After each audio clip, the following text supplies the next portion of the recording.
నమస్తే శ్రీమాత్రే నమః శ్రీ కృష్ణాయ నమః. హిట్ టీవీ ప్రేక్షకులకు స్వాగతం సుస్వాగతం.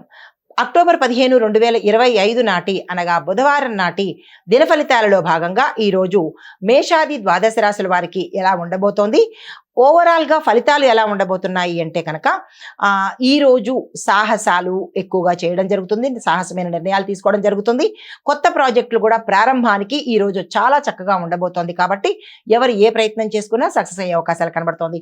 శని వక్రగతిలో ఉండడం వల్ల మనకి కొన్ని పనులు ఆలస్యం అవుతాయి, నిరాశ చెందకండి. ముందుగా మేషరాశి వారికి చూసుకున్నట్టయితే కనుక ఉద్యోగంలో కొత్త బాధ్యతలు, ఆర్థికంగా లాభాలు, కుటుంబంలో చాలా సంతోషం ఉండబోతోంది. మీకు చెప్పదగిన సూచన కోపాన్ని నియంత్రించుకోండి. పరిహారాలు హనుమాన్ చాలీసాను పఠించినట్టయితే కనుక 1 సారి 3 సార్లు 5 సార్లు మీకు శక్తి కొద్దీ ఎన్నిసార్లైనా పఠించుకున్నట్టయితే 1, 3, 5 వీటిల్లో ఏదో ఒక సంఖ్యలో మీరు పఠించుకున్నట్టయితే కనుక మంచి జరిగేందుకు అవకాశాలు ఉన్నాయి. మీకు చెప్పదగిన మంత్రము ఓం హం హనుమతే నమః. ఈ మంత్రాన్ని సాధ్యమైనన్ని సార్లు చదువుకున్నట్టయితే కనుక మంచి జరిగే అవకాశం కనబడుతోంది. తదుపరి రాశి వృషభ రాశి. ఈ రాశి వారికి వ్యాపారంలో లాభాలు, స్నేహితుల యొక్క సహాయ సహకారాలు కనబడుతోంది. కుటుంబంలో అన్యోన్యమైన వాతావరణం కనబడుతోంది. ఆకస్మిక ధన ప్రాప్తి కూడా వచ్చేందుకు అవకాశాలు ఉన్నాయి. మీకు చెప్పదగిన సూచన ఆరోగ్యం పట్ల జాగ్రత్తలు తప్పనిసరిగా వహించాలి. అనారోగ్య సూచనలు, ప్రయాణాల్లో కష్టాలు గోచరిస్తున్నాయి. మీకు చెప్పదగిన మంత్రము ఓం దుమ్ దుర్గాయ నమః.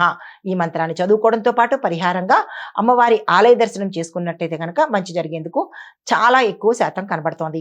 తదుపరి రాశి మిథున రాశి. ఈ రాశి వారికి ఉద్యోగంలో ప్రగతి కనబడుతోంది. స్థాన చలనాలు గోచరిస్తున్నాయి. కొత్త కొత్త అవకాశాలు వస్తాయి. వ్యాపారస్తులకు పెట్టుబడులకు అనుకూలమైన దినము. భాగస్వామ్య ఒప్పందాలకు కూడా ఈ రోజు చాలా చక్కగా ఉండబోతోంది. మీకు చెప్పదగిన సూచనలు మీరు మాట్లాడే తీరులో జాగ్రత్తలు వహించాలి. మీరు ఏ ప్రాంతంలో ఉన్నా ఎక్కడ ఉన్నా సరే. చెప్పదగిన పరిహారము విష్ణు సహస్రనామ పారాయణ ఒకసారి కానీ లేదా వినడం కానీ చేసినట్టయితే, అంటే ఒకసారి చదవడం కానీ లేదా వినడం కానీ చేసినట్టయితే కనుక మంచి ఫలితాలు పొందుతారు.